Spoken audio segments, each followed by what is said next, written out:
Hoje de manhã nós temos a alegria de receber o pastor Eduardo Reis, é um homem de Deus, e nós seremos ministrados através da palavra que o Senhor colocou nos seus lábios. Amém? Como nós sempre fazemos em nosso ministério, vamos recebê-lo com alegria e honra em nome de Jesus.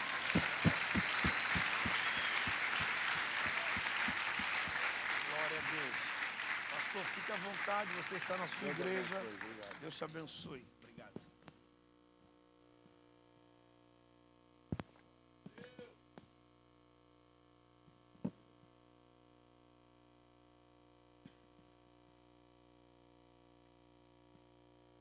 Bom dia a todos, graça e paz seja com todos vocês. É uma alegria muito grande estar aqui em Nova Iguaçu pela primeira vez. E estou muito feliz. Me foi confiado pelo Senhor Jesus o ministério de ensino da palavra. Amém? É uma alegria estar com vocês. Quero compartilhar. Quantos amam a palavra de Deus? Aí levante a mão bem alto e dá um glória a Deus. Dos que amam a palavra de Deus, quantos gostam de uma palavra concisa, mais pesada, que nem diz lá na minha terra, daquelas que você come até o tutano do osso?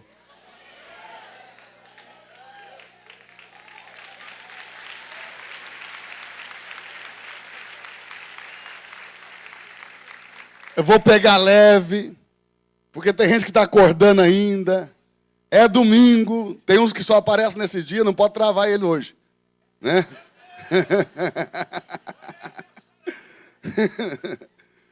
Antes de nós entrarmos na nossa palavra, hoje eu quero pregar uma mensagem muito importante essa manhã. O tema da nossa mensagem é o sacerdote. O altar mais importante na história de um escolhido. De novo, o sacerdote. O altar mais importante na história de um homem escolhido. Amém? Mas antes, deixa eu só mostrar para você rapidamente o meu material. Observe. Eu trouxe aqui alguns DVDs que vão abençoar você. Nós estamos aqui já com o pastor Júnior Santos. Seja bem-vindo, querido. Obrigado pela honra. Pastor Júnior Santos é um amigo e está aqui hoje para compartilhar também da palavra de Deus. Vai ser uma bênção.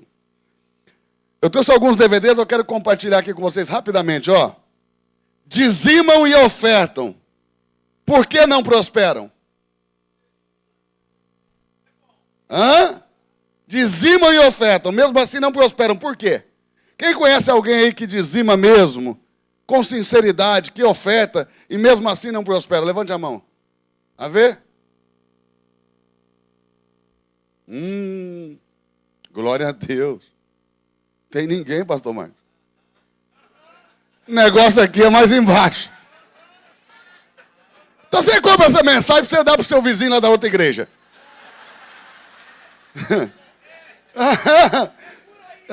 Glória a Deus. Compra para levar para o primo, que é lá do outro ministério. Olha aí. O que ainda falta ser santificado na sua vida? Essa mensagem você segura lá no sofá, irmão, porque senão vai dar problema. A diferença entre fazer a obra e trabalhar na obra. Se eu pudesse, eu daria uma mensagem dessa para cada ministro do Brasil. Muito poderosa. A verdadeira história da família de Davi.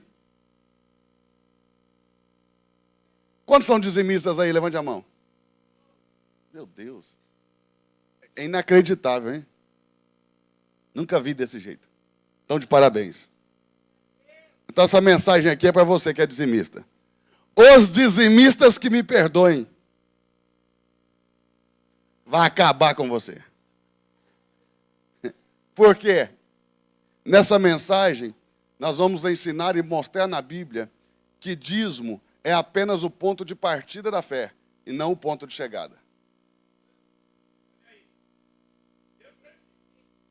Porque tem pessoa que chega assim, agora eu sou dizimista, sou crente. Só começou. Deus quer muito mais do que o dízimo. Eu estava pregando essa mensagem numa cidade no Paraná chamada Cianorte.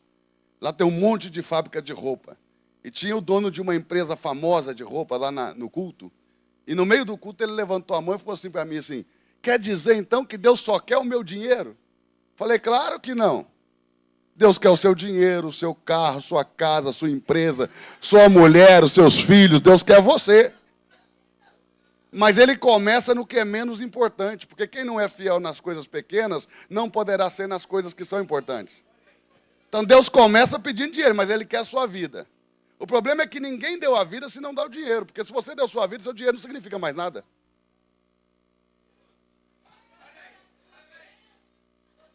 Então dá uma olhada para quem está do seu lado e diga assim: Deus quer tudo, irmão. Tem gente que ainda não entendeu. Isso aqui é uma série sobre antropologia bíblica, e aqui fala sobre o homem na eternidade. Nós temos por que participar da ceia do Senhor, a revelação sobre a ceia do Senhor, do Gênesis até o Apocalipse. Pouca gente sabe, mas o princípio da ceia inicia em Gênesis. O principal motivo da infidelidade no casamento.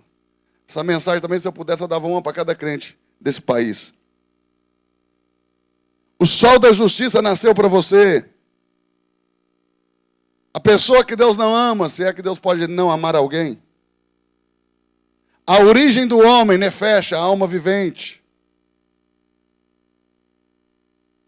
E aqui nós temos o espírito do anticristo. Essa mensagem é muito poderosa. A redenção do homem. A queda. Então nós temos a série ali, a origem, a queda, a redenção e o homem na eternidade, sobre antropologia bíblica. E tem um livro, né, do meu amigo Eliseu, que é As Faces da Revelação de Deus para o Homem. Amém? Quantos entenderam? Então, você pode aí, ao sair, você vai encontrar aí fora o material, você pode nos abençoar e pode ser abençoado com uma mensagem que pode mudar a tua vida. Amém? Abra sua Bíblia comigo em Gênesis.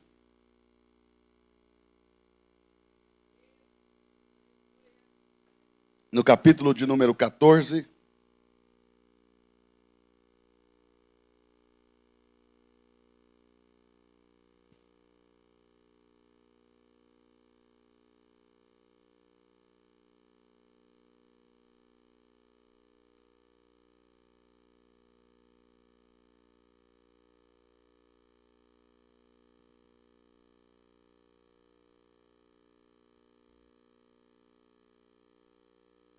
O sacerdote. O altar mais importante na história de um homem escolhido. Vamos, então, discorrer sobre esse tema através da vida de Abraão, o escolhido de Deus para ser o primeiro hebreu da história. Gênesis, no capítulo de número 14, verso de número 13.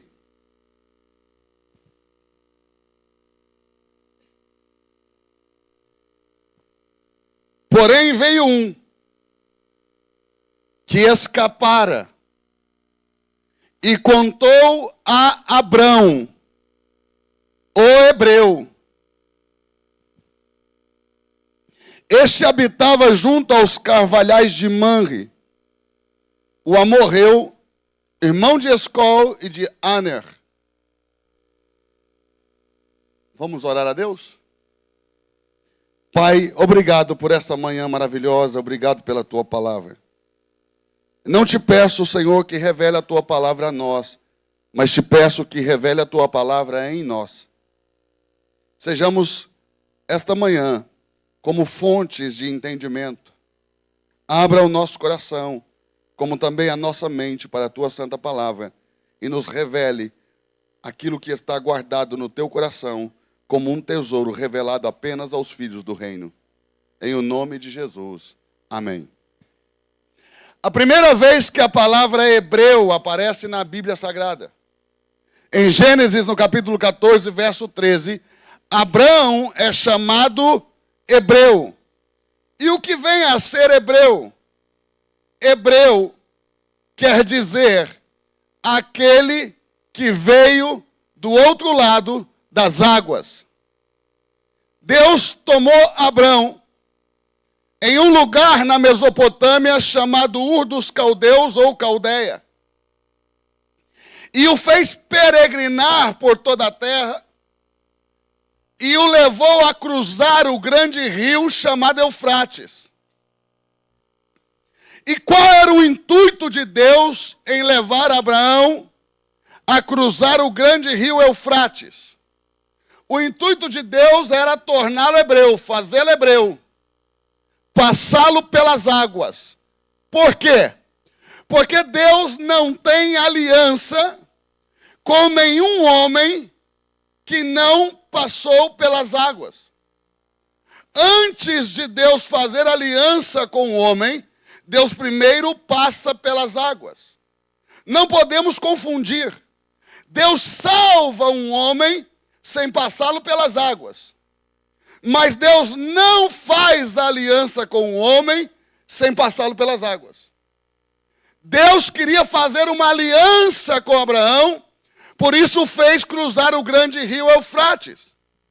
Se Deus só faz aliança com o homem depois de passá-lo pelas águas, então nós entendemos porque tradicionalmente a igreja ensina em toda a América Latina que primeiro você precisa se batizar para depois vir para a mesa do Senhor. Porque a mesa do Senhor é a aliança. Jesus disse assim, este é o sangue da aliança. Então, para que haja uma aliança, primeiro precisa passar pelas águas e se tornar hebreu. Esse é o motivo pelo qual nós somos batizados. Não é o que significa o batismo. Porque o batismo significa morrer e ressuscitar com Cristo, como disse o apóstolo Paulo. Agora, por que eu sou batizado? Eu sou batizado para me tornar hebreu. Para que Deus possa constituir aliança com um hebreu. Deus só faz alianças com hebreus. Então, para ele ter uma aliança com Abraão, ele precisou fazer com que Abraão cruzasse o rio Eufrates, e assim Deus o batizou nas águas. E do outro lado do rio, Deus faz a aliança com Abraão. Então esse é o princípio. Quem chama Abraão de hebreu são as pessoas que moram do outro lado do rio. Eles vão olhar para ele e vão dizer, hebreu, o hebreu, aquele que veio do outro lado do rio. Quem está aí, diga amém. Vocês estão conseguindo pegar? Agora observe, nós temos dentro da hermenêutica, que é um princípio da interpretação sacra, isso é hermenêutica, interpretação sacra, nós temos um princípio chamado princípio da primeira menção. Ou seja, todas as vezes que você quer saber a verdade, a realidade acerca de qualquer assunto na Bíblia, você tem que procurar o lugar onde esse princípio é mencionado pela primeira vez, ou princípio ou palavra. Por quê? Porque o conceito que a palavra trouxer, na primeira vez que ela aparecer nas Escrituras, ela vai carregar por toda a Escritura. Isso nunca vai mudar. Então nós viemos aqui na primeira vez que a palavra hebreu aparece. E o que está envolto disso é que Abraão é chamado hebreu. E Deus o chama do outro lado do rio para batizá-lo. Abra comigo a sua Bíblia em Josué.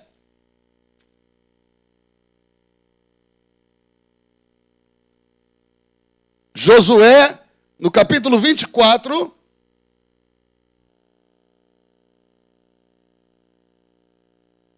verso de número 3, Deus diz, eu, porém, tomei Abraão, vosso pai, da além do rio, e o fiz percorrer toda a terra de Canaã, também lhe multipliquei a descendência e lhe dei Isaque. Então Deus está dizendo, eu tomei Abraão, vosso pai, da além do rio. E assim Deus o batizou nas águas.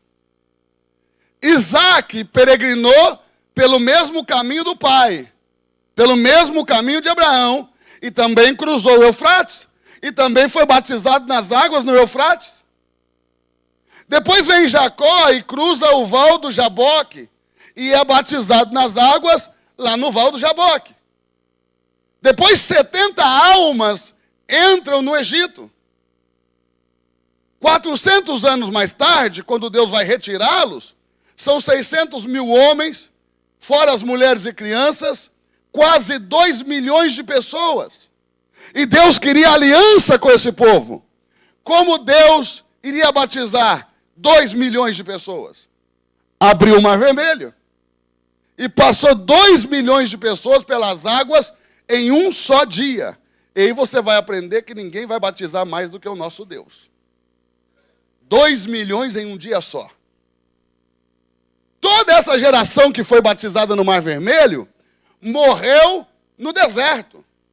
E uma nova geração nasceu no meio do deserto, onde não havia água em muitas ocasiões, sequer para beber. Como batizar pessoas no meio de um deserto onde não há água? Então Deus deu ordem e ordenou a eles que subissem nos cumes dos montes. E quando eles estavam no cume dos montes, Deus descia do céu uma nuvem de água. E cobria todo o povo com a nuvem, e eles eram batizados na nuvem. E isso está na Bíblia. Abre a sua Bíblia comigo em 1 Coríntios capítulo 10.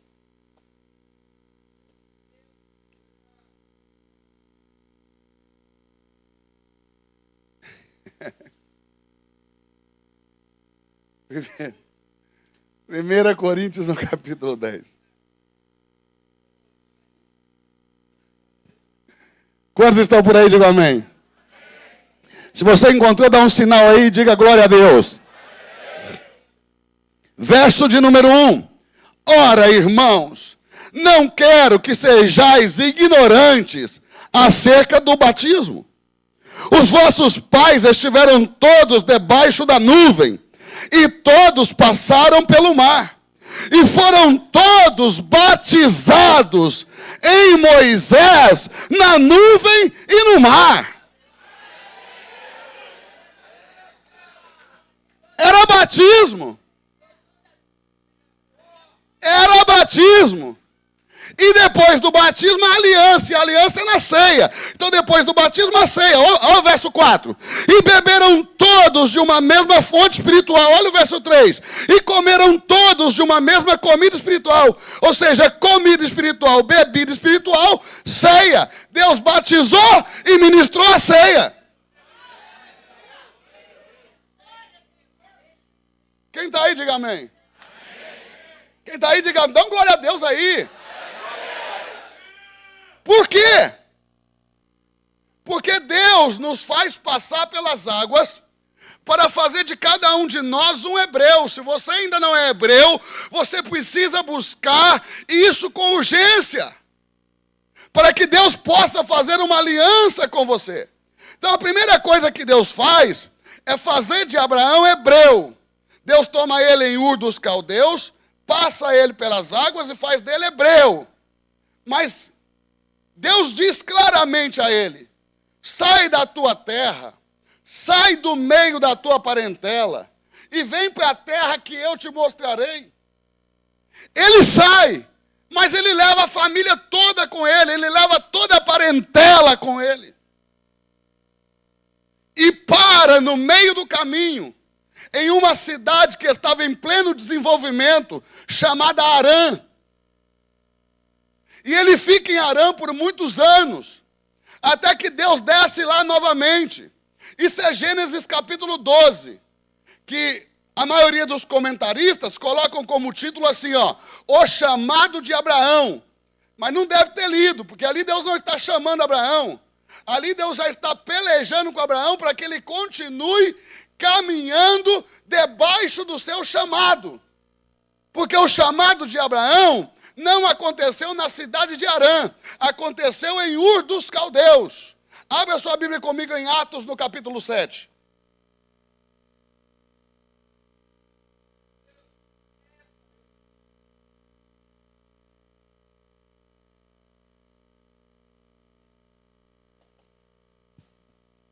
Atos, no capítulo 7, a partir do verso de número 2.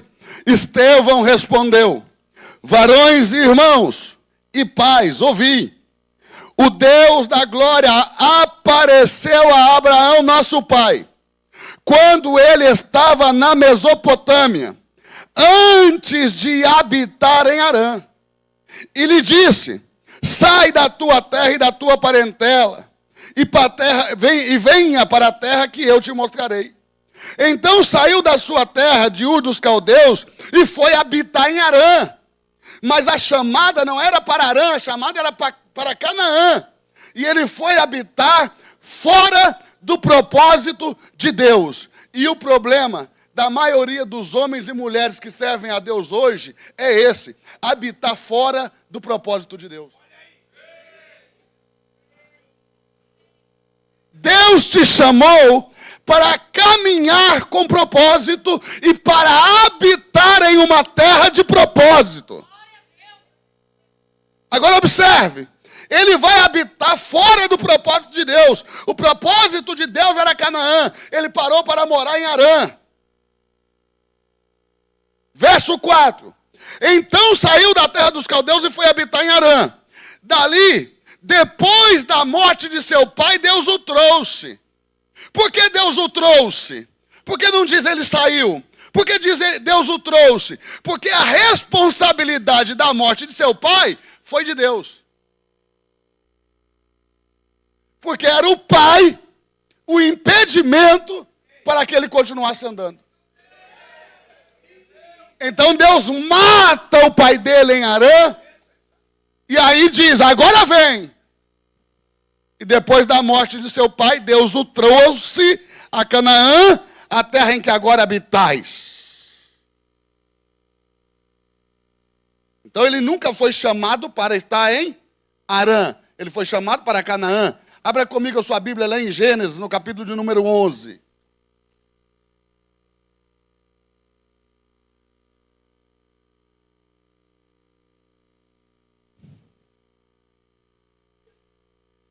Gênesis no capítulo 11. Nós precisamos sempre lembrar que a Bíblia Sagrada não está em ordem cronológica. Amém?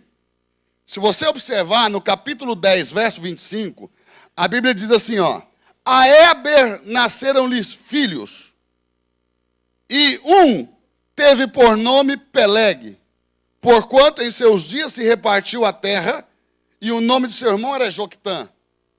Muitas pessoas dizem que o termo hebreu vem de Éber, o que não é possível. Por quê? Porque se hebreu fossem os descendentes de Éber, também aos árabes deveríamos chamar hebreus, e nunca foram chamados, porque também os árabes são descendentes de Abraão, que é descendente de Éber. Hebreu é o que passa pelas águas, e não os descendentes de Éber. Mas a Éber nasceu um filho por nome Peleg, que quer dizer divisão. Peleg quer dizer divisão. E no verso 31, diz assim: estes são os filhos de Sem, segundo as suas famílias, segundo as suas línguas, em suas terras. Mas Deus ainda não havia dividido as línguas. Porque a divisão das línguas vai ser a partir do capítulo 11. Capítulo 11, verso 1 diz assim: ora, em toda a terra havia apenas uma língua. Mas no verso 10 diz que os filhos de Sem, cada um tinha a sua língua. Então a Bíblia não está em ordem cronológica. O que está sendo contado no capítulo 11 aconteceu no 8.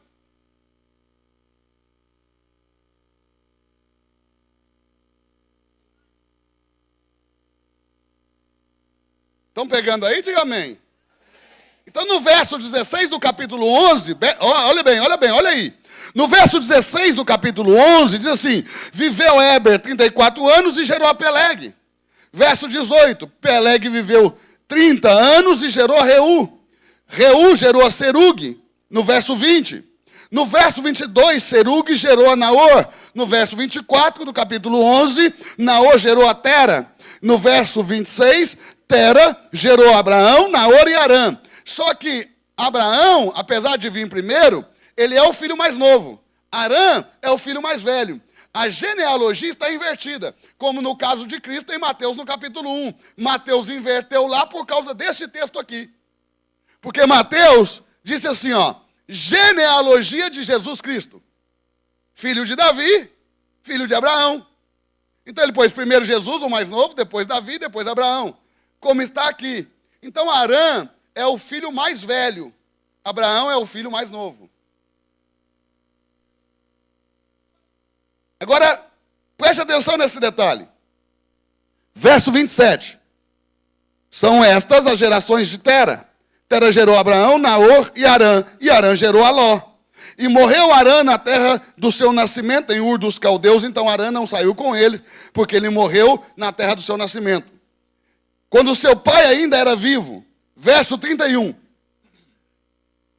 Tomou Terá a Abrão, seu filho, a Ló, filho de Arã, seu filho, e a Sarai, sua nora, mulher de Abrão, e saiu com eles de Ur dos Caldeus para irem à terra de Canaã. Havendo Tera vivido 205 anos, esse foi todo o seu tempo, morreu estando em Arã. Então observe, no verso 4 do capítulo 12, quando Abraão sai, ele não sai de Ur, ele sai de Arã, observe aí. Capítulo 12, verso 4. Partiu, pois, Abrão, como lhe ordenara o Senhor, e Ló foi com ele. Tinha Abrão a idade de 75 anos quando saiu de Arã. Então, Gênesis 12, olha aqui para mim, porque nós estamos colocando em ordem uma teologia que está desordenada por mais de 100 anos. Gênesis 12 não fala do chamado de Abraão. Gênesis 12 fala da batalha que Deus teve com ele para que ele seguisse o caminho, lhe tirando o pai, para que ele continuasse a caminhar debaixo do propósito de Deus. Por quê? Porque qualquer um ou qualquer coisa que tente impedir o propósito de Deus na tua vida vai ter que ser removido do teu caminho.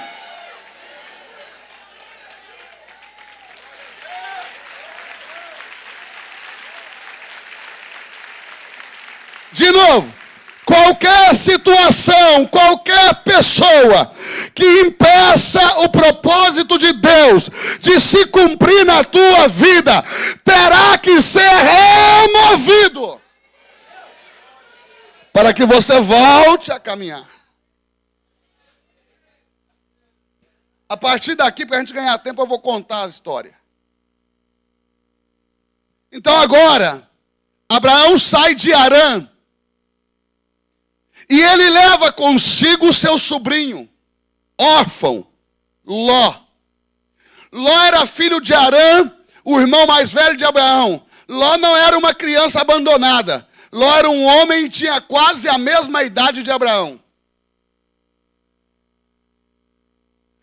Por que então Abraão levou a Ló?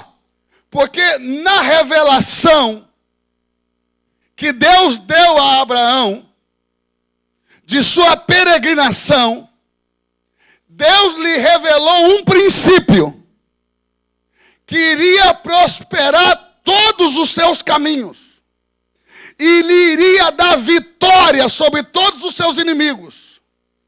Qual era esse princípio? O princípio de tirar de sua casa o que era consagrado a Deus. Ou seja, 10% de tudo que Abraão adquirisse com o seu comércio. Pouca gente sabe, mas Abraão era comprador e vendedor de escravos. Isso está na Bíblia. Por isso ele se relacionava com todos os povos à sua volta, porque ele comprava e vendia escravos. E 10% de tudo que ele adquirisse precisava ser removido de sua casa, retirado de sua casa. Porque esse é o princípio sobre o anátema, o consagrado, o dízimo. Tem que ser removido, tem que ser tirado da minha casa. Mas naquele tempo, não haviam sacerdotes. Naquele tempo não haviam levitas, nem cantores e nem porteiros. Então a tradição era que o dízimo deveria ser entregue a um órfão, a uma viúva ou a um estrangeiro. Dízimo, que em hebreu é maaser.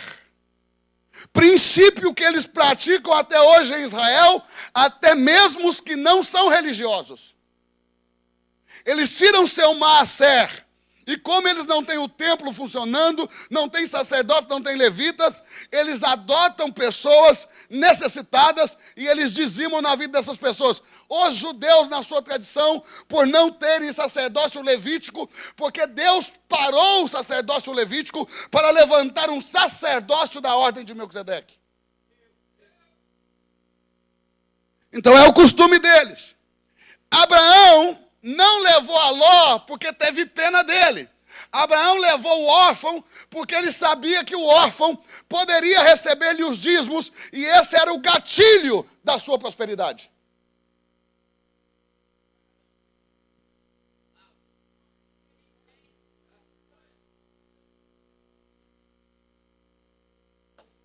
Abraão vai dizimando na vida de Ló. E Ló enriquece. Porque Abraão se tornou muito rico. Ló enriquece de uma tal maneira que os animais de Ló e os animais de Abraão não cabiam mais em uma mesma terra. E Ló então resolve se livrar de Abraão, se livrar do Deus de Abraão, porque tanto Abraão como o seu Deus têm princípios morais muito altos para um Ló. Então Ló disse, eu vou para Sodoma. E o que significa ir para Sodoma? A Las Vegas dos tempos antigos. O que acontece em Sodoma, fica em Sodoma. Em Sodoma tudo pode. Em Sodoma é o lugar do entretenimento, tem muita coisa para fazer. Sodoma é o lugar da festa, Sodoma é o lugar da liberdade. Então você vai ver que toda a iniciativa de independência na nossa fé é buscar liberdade em Sodoma. Qualquer tentativa de independência na nossa fé é rebelião, irmão.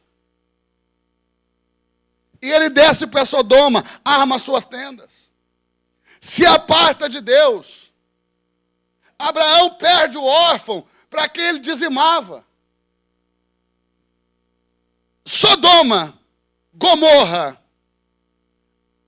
Admar, Zebuim e Bela são 5 cidades-estados que estavam junto ao Mar Morto. Essas cidades pagavam tributos a um homem chamado Quedorlaomer. Durante 12 anos, essas cidades foram subjugadas e pagaram tributos. No 13º ano, Ló vai morar lá. E no 13º ano, elas se rebelam. Porque aonde tem um rebelde, ele incentiva a rebelião. Ele ensinou em Sodoma, vocês não precisam viver debaixo de um jugo financeiro com esse Quedorlaomer. Eu me libertei de Abraão e vocês também podem ser livres. E houve uma rebelião e no 13º ano não pagaram tributos. No 14º ano, Quedorlaomer desceu com outros 3 reis para uma batalha de 4 reis contra 5. E os 4 reis liderados por Quedorlaomer venceram. E tomaram todos os bens dos rebeldes. Porque rebelde é assim, ele perde tudo que tem, você não notou?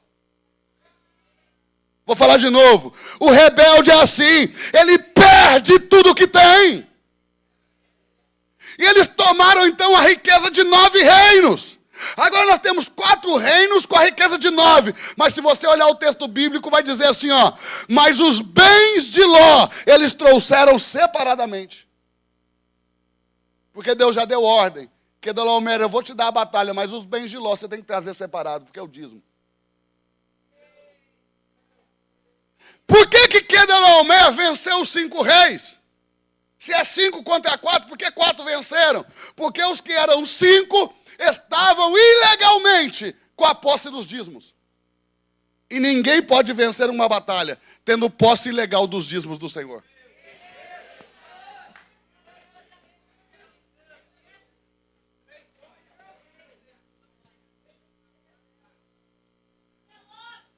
Preste muita atenção.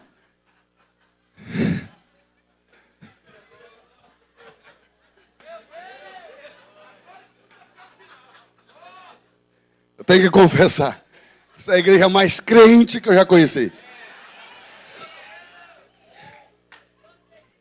Agora escute bem. Os 4 reis estão de posse de Ló e dos dízimos. E fazem saber a Abraão que seu sobrinho está preso. O que Abraão tinha com isso? Nada. Mas Abraão teimosamente resolve buscar o moço. Por que teimosamente? Porque tem gente que você precisa deixar sair da sua vida, irmão.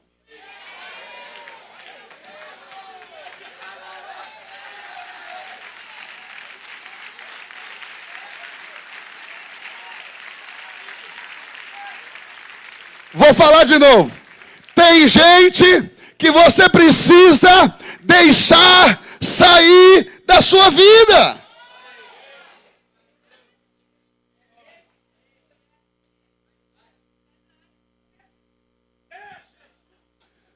Por quê?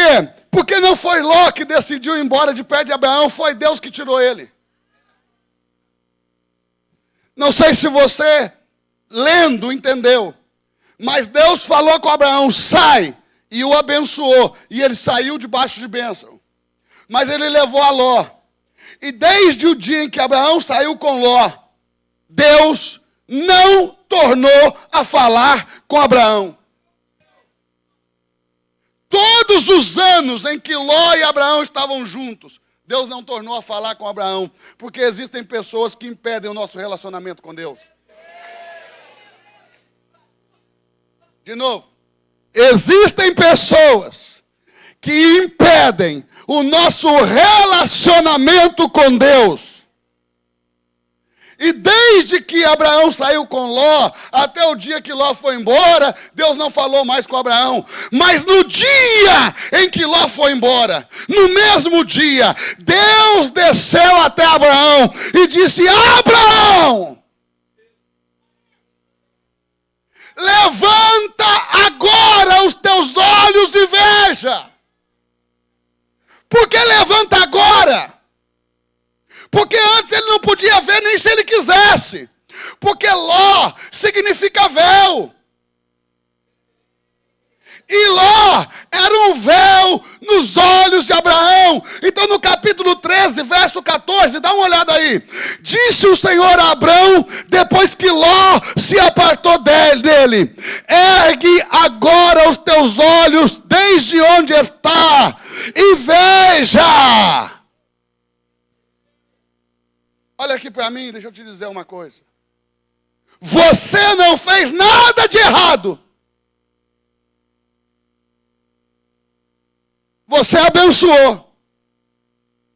Você acolheu. Você recebeu no seu seio.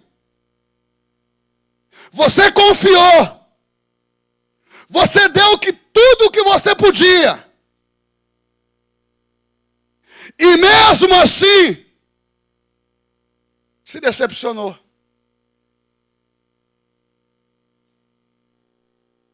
Não foi ela que saiu da tua vida, irmã. Foi Deus que tirou ela do teu caminho.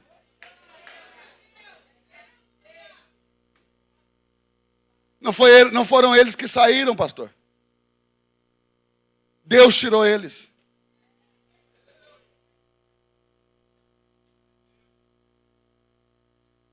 Porque por mais que o seu coração queira buscá-los, foi Deus que tirou. Porque existem pessoas que são Ló. Existem pessoas que são um véu na tua face. Deus arranca o véu. E você quer buscar o véu de volta. Assim diz o Senhor teu Deus: deixa sair o Ló da tua vida.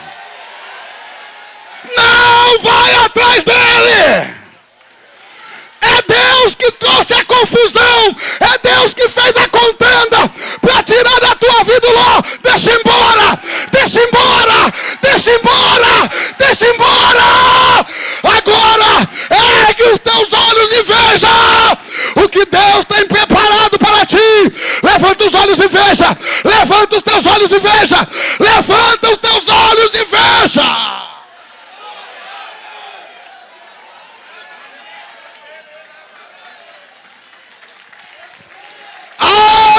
Ui! Harabantukiante verikiasto kamanduto habash. Harabiandere knauto cultiviando la capatuti astevute che monto. Harabantute canto diante camanduto. Harabanture casto cantuti asto camanuto. Harabianto cantute cavanuto canto. Harabantuti anto camanuti anto monto. Harabiasto nuviandivia. Sono cantuti esta camanuti ato. Assim diz o Senhor, fui eu que removi da tua vida o véu.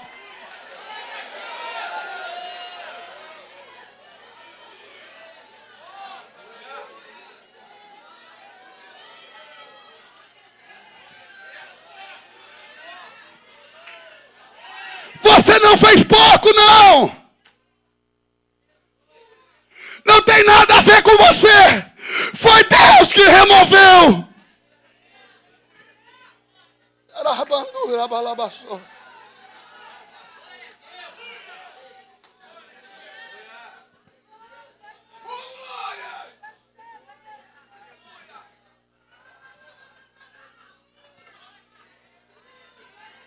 Abraão teimosamente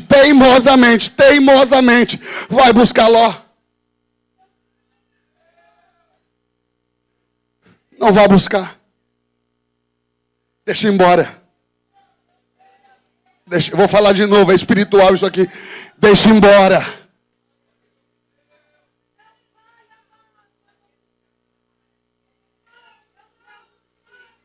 Agora observe. Abraão vai buscar Ló. Mas são 4 exércitos. Abraão é um vendedor de escravos. Então Deus disse a ele, você vai com os homens que você puder levar. Então ele olha para todos os escravos que ele possui. Para todos os seus trabalhadores e ele escolhe 318. Qual foi o critério de eleição? Ter nascido na sua casa. Às vezes nós queremos batalhar com soldados vindos de outro exército. E Deus não quer que você batalhe com um soldado, muito menos que venha de outro lugar. Ele tomou 318 homens nascidos na sua casa, porque Deus não quer lutar com o exército, Deus quer lutar com filhos. Enfiaram na nossa mente que nós somos soldados de Cristo, exército de Deus. É por isso que muitos desertam. Porque soldado é assim, irmão. Ele luta por uma recompensa. E se o perigo é muito maior do que a recompensa, ele foge. Mas um filho, ele não foge, porque ele não luta por recompensa. Ele morre pela causa do pai. Deve ter sido por esse motivo que Deus não mandou um anjo para nos salvar, mandou um filho, porque talvez um anjo do exército de Deus olhando para a cruz fugisse, mas o filho morre pela causa do pai.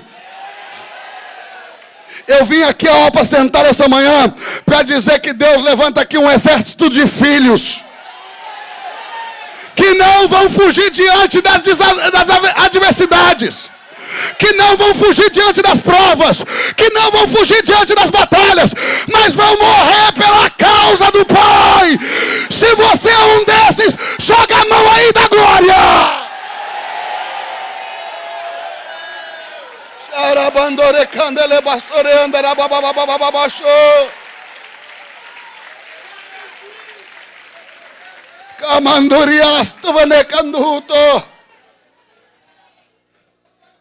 Então Abraão pega os 318 e vai. Só que do outro lado tem uma história que ninguém sabe. Nos últimos 1500 anos, o diabo implantou uma grande mentira, o maior engodo de todos os tempos dentro da igreja de Cristo. E qual é a mentira? Que eu ouço desde criança. Deus levou Abraão para Canaã para abençoar Abraão. Isso é mentira. Isso é um engodo de Satanás. Porque Canaã é o filho de Cão. Cão é o filho de Noé. Noé teve 3 filhos. Cão, Sem e Jafé.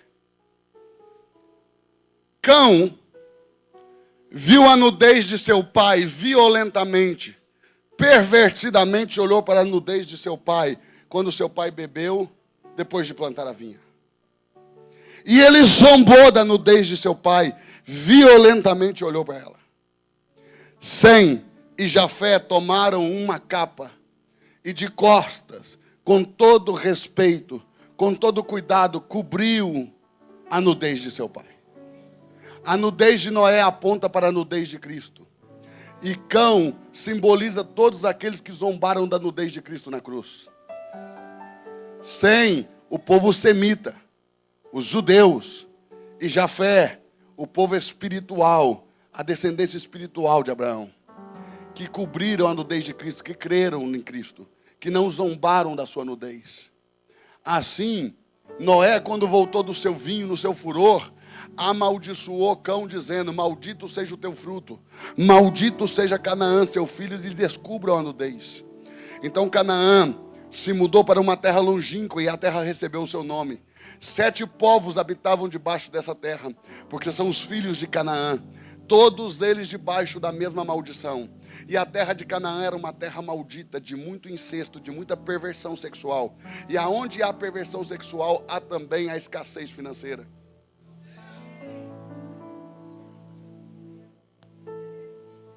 Há muita maldição. Por quê?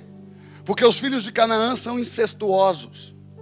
Quando os filhos de Israel vão entrar na terra de Canaã, lá em Levítico 18, Deus diz: quando vocês chegarem lá, não façam como fazem os filhos de Canaã. O pai não tenha relação sexual com a própria filha, a mãe não tenha relação com o seu filho, o irmão não tenha com a irmã, o tio não tenha com a sobrinha, o sobrinho não tenha com a tia, não tenha relação sexual com a sua madrasta, com o seu padrasto, porque era uma terra de incesto e maldição. Tanto que Abraão sai de Harã para ir para Canaã e chega em Canaã, mas há fome na terra, porque a terra é maldita. Nunca foi uma terra de bênção. Lá não tinha nem leite nem mel, porque todo o alimento de Canaã era oriundo da morte. E quando Deus diz para uma terra que manda leite e mel, Ele está dizendo um alimento que tem origem na vida e para a vida. Por que leite e mel? Porque são os únicos 2 alimentos que têm origem na vida e para a vida. Não há morte para que você tome leite e mel. Mas qualquer animal que você comer, gera morte. Qualquer vegetal que você comer, gera morte. Mas o leite sai da vida e para a vida. O mel sai da vida e para a vida. Não há morte. Então quando Deus diz: te levarei para uma terra que manda leite e mel, estou te levando para uma terra onde o alimento, ele surge da vida para a vida. Mas Abraão chega lá e tem fome, ele desce para o Egito porque havia fome, porque a terra era maldita. No meio daqueles povos habitava um povo chamado Jebuseu. Jebus tinha uma capital, e qual era a capital de Jebus? Salém. Em Jebus estava Salém, que hoje é conhecida como Jerusalém. Nessa cidade havia um monte chamado Moriá, no mesmo lugar onde Abraão levou Isaac, o mesmo lugar que Davi comprou de Araúna, o rei dos Jebuseus, o mesmo lugar onde Abraão se encontra com Melquisedeque.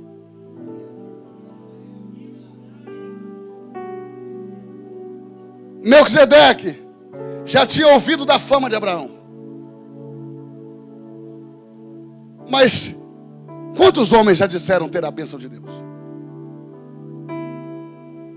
Então Melquisedeque não se movia.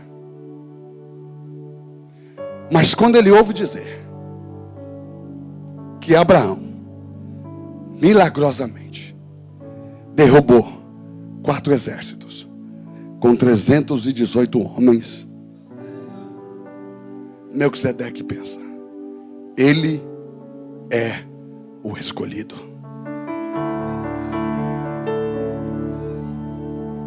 E a Bíblia diz lá em Hebreus 7 que Melquisedeque saiu ao encontro de Abraão quando ele voltava da matança dos reis. Abraão vence os 4 reis, resgata Ló e traz de volta os bens de Ló. Ele vem voltando. Ele vem voltando para a terra de Canaã, lá para aquela parte onde ele morava, para Manre. E Melquisedeque saiu ao encontro dele, no pátio do rei. No pátio do rei, no Monte Moriá. Melquisedeque fica esperando Abraão passar, porque ele tem que passar por ali. Quando Abraão vem vindo, Melquisedeque está à sua espera. Abraão tomou por direito os despojos de 9 países.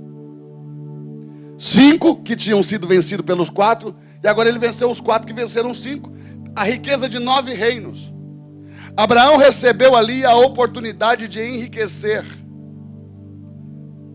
por várias gerações. Nem ele, nem seus filhos, nem seus netos, nem seus bisnetos iam falar de dinheiro mais. Então veio o rei de Sodoma e diz assim: escuta, me dá as pessoas que eu te dou os bens. Tem gente assim, igual o sodomita, quer dar para alguém aquilo que já é dele por direito. Abraão venceu a batalha, os despojos são dele por direito. Diz a Bíblia Sagrada: terra e todo o patrimônio adquirido em batalha não é roubo, é direito. Tem gente assim que quer dar para Deus o que já é dele. Tem gente que acha que dá dízimo,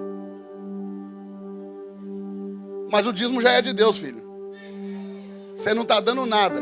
Quando você dizima, não é você que honra a Deus, é Deus que está te honrando. Porque você é um escravo comprado, não tem direito a nada. 100% de tudo que você produz é dele por direito. Ele adquiriu você na batalha. Você é propriedade dele. Mas quando você vem dizimar, ele pega 90% do que é dele e dá para você. Por isso que você só pode honrar a Deus quando você pega dos seus 90. Porque os 10 é dele, não esqueça disso. Você não está dando nada. Então Abraão olhou para o rei de Sodoma e disse: pega tudo que é seu, porque eu jurei ao Deus do céu que eu não vou pegar nem um fio, nem o cardaço de uma sandália do que é teu. Porque Deus disse que iria me enriquecer. E para que você não diga que foi você, leve tudo que você tem. A maior oportunidade que bateu na porta de Abraão para ele enriquecer, depois de já ter a promessa, não era para ele aceitar. Deus traz muitas oportunidades na tua vida de enriquecer, mas não é para você aceitar. É só para Deus provar o teu coração, para saber o quanto tu confia nele. Ou se Abraão não pegou os despojos do rei, por que lá em Hebreus 7 diz que ele dizimou dos despojos? Se ele não tocou em nada, nem um fio, nem um cadarço. Porque ele deu dos melhores despojos. E quais são os melhores? O de Ló.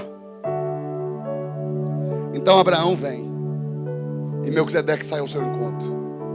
Porque agora não tem mais o órfão, porque o órfão desviou do caminho do Senhor, não tem mais direito ao dízimo. Deus toma do órfão e levanta um sacerdote. Pela primeira vez na história da Escritura, a palavra sacerdote vai aparecer. E era Melquisedeque, sacerdote do Deus Altíssimo.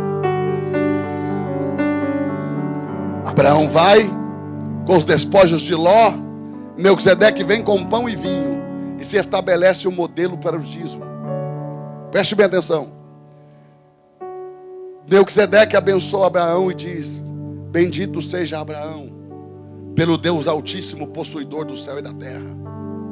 E bendito seja o Deus Altíssimo que entregou os teus inimigos na sua mão. Olha o que fez Melquisedeque crer que ele era o homem de Deus: a batalha sobre os inimigos. E Melquisedeque lhe deu pão e vinho, e Abraão lhe devolveu o dízimo de tudo. E esse é o princípio do dízimo. Eu dizimo nas mãos que me alimentam.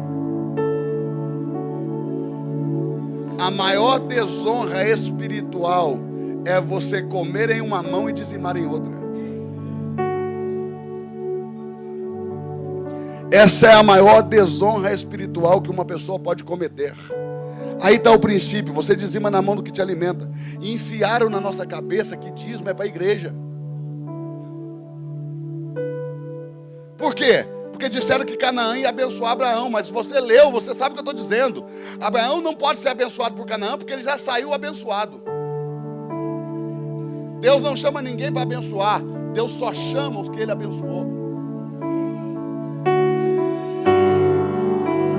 Abraão não foi para Canaã para ser abençoado por Canaã.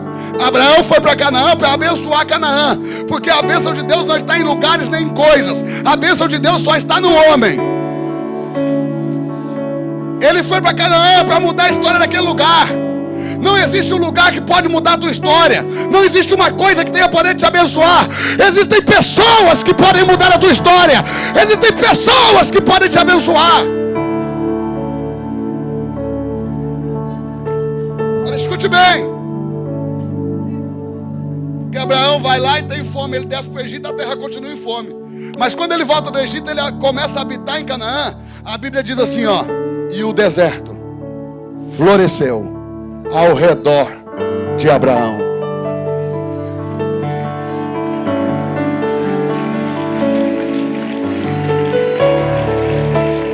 Sobre a cabeça de Abraão tinha uma máxima. Qual era a máxima? Abraão, tu tem uma bênção que sai de você e entra em outro. Porque eu vou abençoar qualquer um que te abençoar. Qualquer pessoa que te abençoar, a bênção que está em você vai sair das tuas entranhas e vai penetrar nessa pessoa. Quando Melquisedeque, o rei de Salém, a capital de Jebus, o povo mais poderoso da terra de Canaã, abençoa Abraão, a bênção de Abraão pula para as entranhas de Melquisedeque, e de Melquisedeque para as entranhas do seu povo, e a maldição de Canaã é quebrada. E começa um processo de cura em toda a nação de Canaã. E os céus começam a desatar bênçãos sobre Canaã por causa de um homem e não por causa de um lugar.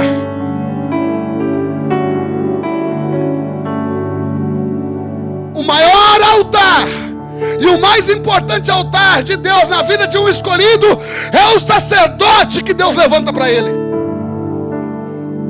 Porque a nossa bênção sai dos sacerdotes. Mas nós queremos honrar as coisas. Todo mundo oferta para comprar televisão, para comprar microfone, para comprar cadeira, para comprar ar-condicionado. Mas na hora de honrar o sacerdote, todo mundo trava as 4 rodas. Porque nos ensinaram a honrar paredes.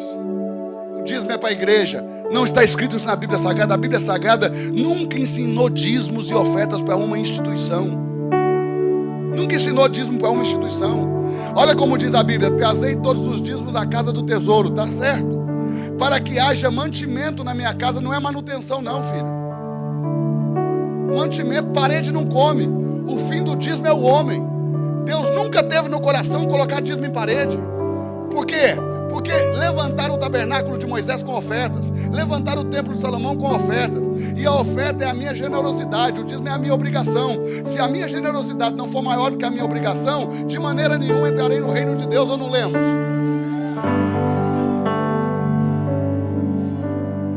Se a tua justiça não for maior do que a de um escriba e de um fariseu, que dá dízimo do hortelã e do coentro, de maneira nenhuma entrarás no reino de Deus. Os dízimos sempre precisam ser superados pelas ofertas. E com as ofertas, as manutenções. O dízimo, o homem. A Bíblia ensina o dízimo para o sacerdote, para o levita, para o cantor, para o porteiro, para o órfão, para a viúva e para o estrangeiro. O que é isso?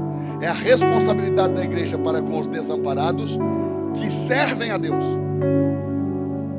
E a responsabilidade de Deus com os que servem na obra. Para isso são os dízimos. Para construir ofertas. Porque o dízimo é a honra do sacerdote, assim como as primícias. Quando eu dizimo, eu faço certo. Você faz certinho quando você pega o seu dízimo, traz aí, põe no envelope, coloca, tá certinho. O problema não está no que eu faço, o problema está no que eu creio. Porque nós fazemos a coisa certa com o coração errado. Porque eu trago, mas eu nunca penso no meu sacerdote, que é de onde vem a minha bênção. Porque se não for assim, irmão, quando doer a barriga, sabe o que você faz? Encosta na parede e manda te abençoar. Quando precisar de oração, enfia a cabeça debaixo da cadeira. Quando você quiser se abrir, senta na frente de um microfone. O homem é que te abençoa e as coisas é que você honra. E por que o diabo criou isso? Porque ele sabe que se eu for com o coração torto, eu não posso ter resposta.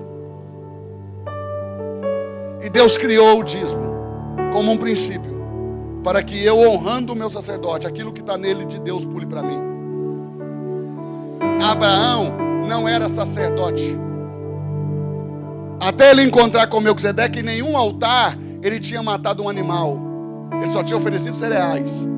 E o sacerdote no Antigo Testamento é caracterizado porque ele pode matar um animal, sacrificar, fazer o carete, o corte, a degola do animal. Você vê que Saul matou, sem ser sacerdote, Deus o rejeitou. Só o sacerdote podia fazer isso, Abraão nunca tinha feito. Mas no capítulo 14 ele se encontra com Melquisedeque. No capítulo 15, Abraão mata o primeiro animal, porque o sacerdócio de Melquisedeque pulou para ele.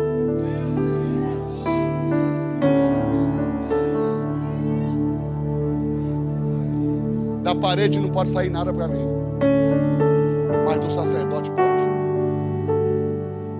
As emissoras de televisão desse país fizeram um desfavor para o evangelho, manchando as vestes dos sacerdotes.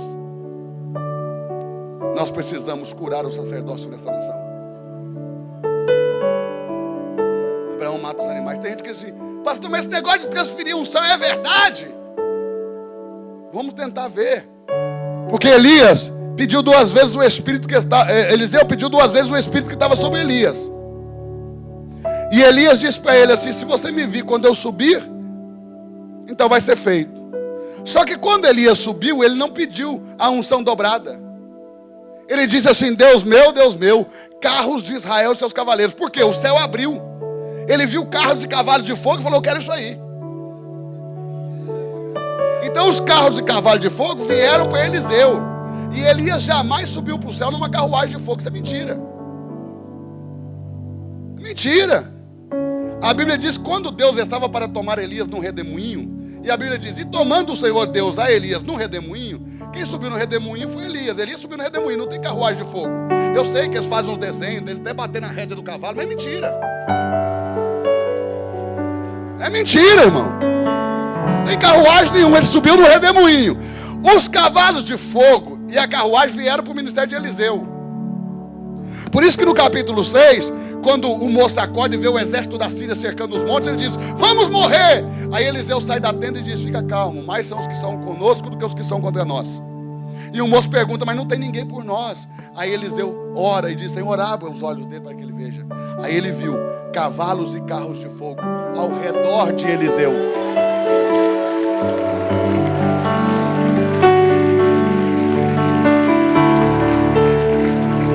E a unção? Se ele não pediu a unção, como é que ele recebeu a unção dobrada? É que quando Elias subiu, o manto de Elias caiu. E quando Eliseu pegou o manto de Elias, ele rasgou em 2 partes e disse: eu quero 2. Mas o manto que caiu para ele transferiu a unção? Parece que sim, porque o pedido não foi esse. Você está por aí? Diga amém. A Bíblia diz que Saul foi ungido guerreiro. Davi não, era pastor. Mas Davi vai lá e pede para matar Golias. Saul autoriza. Então já vai debaixo de uma cobertura. E Davi então põe as armaduras de Saul. E depois tira. Porque ele disse: eu vou na tua unção, mas não vou igual você. Mas Davi matou Golias com a unção de Saul. Eu provo para você. Qual que é a arma do pastor? Não é a funda? Com a funda ele só derrubou. Ele matou mesmo, foi com a espada. E essa é a arma do guerreiro.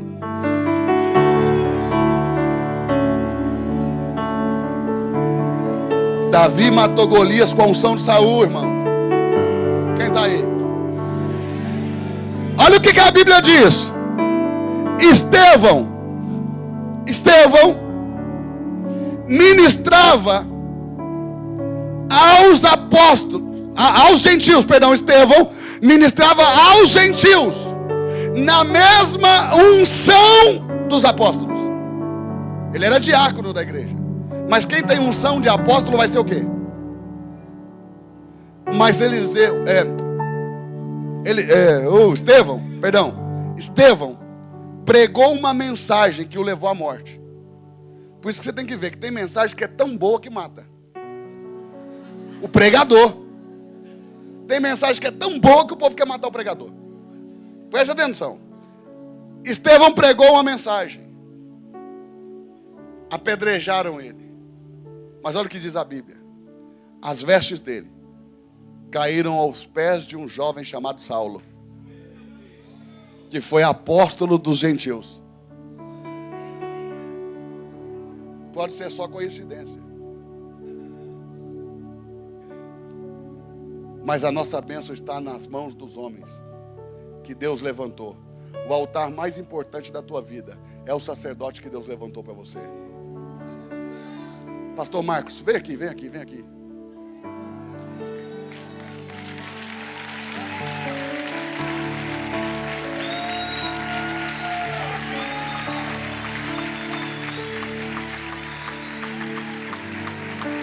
Esse aqui é o altar mais importante da tua história.